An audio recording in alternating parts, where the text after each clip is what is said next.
What's up, you guys? Welcome to the video. About 1 year and 3 months ago, I applied the Lithium Trim Restoration Cubes to this 2006 Toyota Corolla that sits outside all day, every day, and it gets daily driven.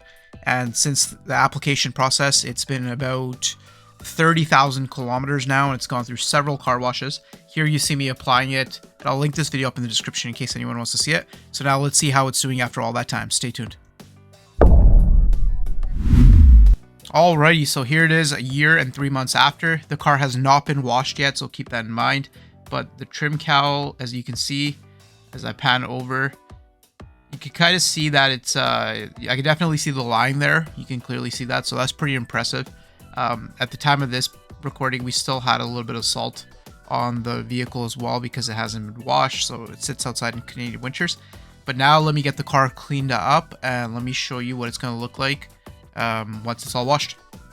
And here we go. After the car has been washed, let's take a look at the trim, and there you go. You can see after 1 year and 3 months, it looks pretty darn impressive to me. It looks fairly similar to the day I applied it. So for $54 Canadian, give or take, this is a pretty impressive product, especially because you can do a lot of trim with this. Highly recommended. Go check it out. Also, speaking of that, there's a video popping up on your screen right now as well. If you've ever wondered how to remove iron deposits off your paint, you might want to go check out that video. Thank you so much for watching. See you next time.